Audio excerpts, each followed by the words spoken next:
Hey y'all, it's Dr. Know-It-All coming to you one more time from snowy Utah. It was actually very sunny today. Warning to people, wear your sunscreen in the snow.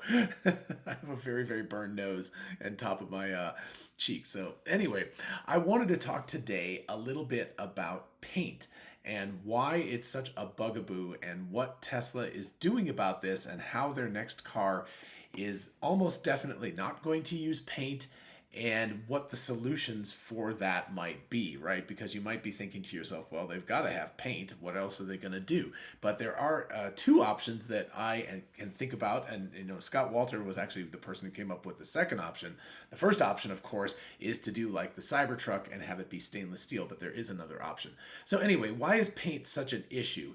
Paint is an issue because it is number one, it's wet.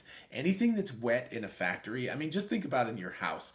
Most of the rooms in your house are fine. The places where you have the most problems in general are a kitchen, a bathroom, or potentially the basement, where you could potentially be having issues of water seepage coming into the house. If you've got like heavy rains into the basement, things like that, right? So, whenever you have water in a situation, any kind of liquid thing, that always creates a circumstance that makes it, let's just call it much more challenging to deal with. So, a dry factory, something that doesn't have a lot of liquids around, is going to be a more efficient factory. And what that means is that if you're trying to save money on creating a vehicle or anything else for that matter, the less you have to deal with wet ingredients, the happier everything's going to be, the more efficient the factory is, the less costs are going to be involved, et cetera, right? So there's a lot of things going on with that. And then if you look at paint in particular, paint is like really, really nasty because paint is not just a kind of one and done sort of deal. So, if you've painted your house, maybe you've gotten away with a primer and then an extra coat, right? So to put your color on. This is boring white behind me at the place that I'm staying. But anyway, generally you put a primer on and then you put some sort of coat on top of that. Automobile paint is more complicated than that. First of all, they have to put some sort of weather protection coating on the top of the car. In general, that's generally where you see Tesla doing that thing where, or whatever car company, where they take the whole car and they dip it into this giant bath of stuff.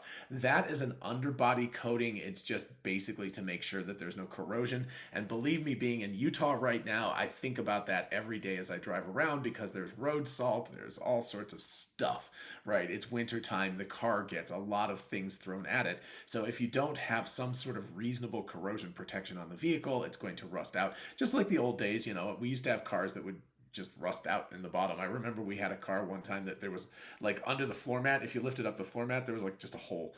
So you just had to make sure not to step there. So, that was back in the day. So things are significantly better than that. But that's just coating number one. Then you have to spray on multiple coatings of paint, and they have to be done very, very, very precisely, or else they splotch, or there's waves of paint and things like that. And then, in order to get that sort of deep, rich color that people really like with the little sparklies in it and all that kind of stuff, you have to keep adding layers of paint and adding layers of paint and adding layers of paint. So, not only is this stuff wet and it's a mess to work with, and it's toxic, by the way, so then you also have to deal with what are you going to do with the materials once you get done with it. So that is a huge mess in its own right, but then it has to get multiple coats put on it. There has to be drying that's done on it, and there's a whole paint shop. And that is generally, as far as I understand it, the bottleneck in most automotive factories because it takes a very long time. And as they said in the investor day presentation, the standard way of building a car is you put the whole thing together, you you spot weld, you do whatever you want to do, then you paint the car, then you take it back apart again, then you put the insides in the car, and then you put it back together again. All of these things are incredibly inefficient. So as one of the Tesla executives said after the meeting, said, when asked about paint, he said, paint is expensive and it takes up a lot of space. So, hint, hint. Speaking of red noses, oh my gosh, my nose hurts. I'm going to have to put something on that tomorrow for sure. Anyway, so, he was saying this is hint, hint. We're probably not going to be using paint in the next generation vehicle because we're trying to cut the costs by half. And one of the major, low-hanging fruits of cutting costs is getting rid of paint. Paint is just a mess, as I just said. So the solutions that you can come up with are, number one, Cybertruck, something like that, that's just, you can have any color you want as long as it's stainless steel.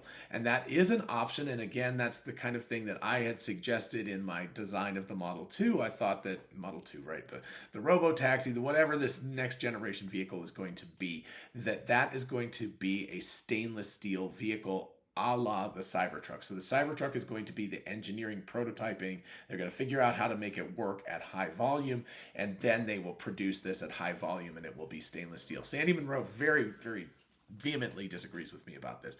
But then Scott Walter actually suggested something that I was like, oh, right, that makes a lot of sense. He said, hey, think about the GM Saturn vehicles that were made in the 1990s. And if you're too young to remember them, they were an venture between GM and some Japanese automotive manufacturer. I don't remember who at the moment. But they decided to make sort of an inexpensive, Volkswagen type of vehicle, the people's vehicle, something like that. It didn't work out particularly well. And again, I think it could have. It just was never given the support, sort of like the EV1 was never given the support that it needed by GM. They had a lot of really good starts and never went anywhere. But to the point, the specifics of the Saturn are that they were injection molded plastic on the outside. I don't think all of it, but many of the things like the door panels and stuff like that were injection molded plastic. And the advantage of injection molded plastic is, something like this, my earphones, that you can embed the pigment into the plastic as you inject it. So you already get a color there, and it can actually be a fairly rich color. Now, one of the problems with Saturns were, and I'm sure anybody who remembers Saturns after a couple of years, is that the paint started to fade. The plastic didn't hold up as well, and so it started to look really, really old and tacky and crappy after just a couple of years. But we've had 25 years of material science improvement, and there are, I am sure, ways of protecting the plastic and making it last much better. So even something to the extent of like maybe some sort of a coating or something like that that's put on the outside that's a UV coating and a protectant or something. So this is another option. This would be an option where they could have, Tesla could have 3 or 4 colors in that case, as opposed to just the stainless steel. You do get the benefit of injection molded plastic, which is super easy. There's like all sorts of things around here. My GoPro has injection molded plastic. This phone case does, my phone, the mouse that's back there, the keyboard, all of this stuff. Injection molded plastic is like a thing. Super, super familiar. People know how to deal with it. The big question is, how do you make it durable enough to survive multiple years of sun and winter, and potentially people hitting it with shopping carts? I think that was actually one of the advertisements that Saturn did back in the 90s, was that they actually showed a shopping cart running into the door, and it just bounced off, and it was like, see, it's fine. So as opposed to like aluminum, which just wants to bend and get all messed up, dent, and like all you have to do is breathe on it, and aluminum wants to get dented. So plastic does have an advantage if they can get the chemistry right, that it will last and not become brittle. Then you get a lot of advantages. And if you can do everything, the whole exterior, with that injection molded plastic, you automatically get the colors the right way, and you don't have to have all of the paint shop stuff. You don't have to have the wet stuff. You don't have to have the expensive stuff. You don't have to have the time consuming stuff. All of those things go away. So there are 2 options that I and like I said, Scott Walter, see as possibilities for this next generation vehicle. I was always a proponent of the stainless steel, but we'll see how that works with the Cybertruck, because it is going to be complicated for Tesla to deal with this stainless steel, because it's not really designed for being molded into all sorts of crazy shapes. So we might see something that looks like a Cybertruck Lite, like basically the design that I did, and I'll put a link to this at the end of this video. But the idea of a hatchback in a stainless steel, a little like a DeLorean, but more like a consumer version of that.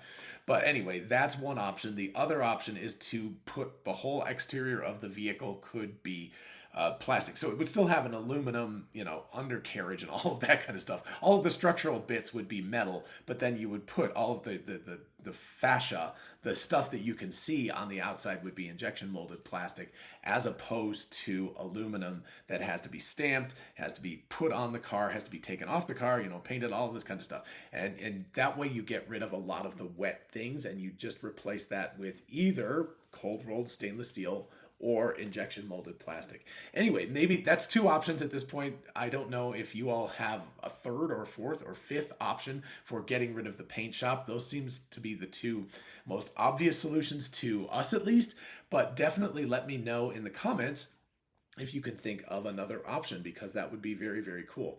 In the meantime, I am going to do one more day of skiing and then take a red eye home. So I probably will not be doing a video tomorrow unless it's from the airport. So everybody have a lovely weekend, and I will see you back in warm, sunny Georgia.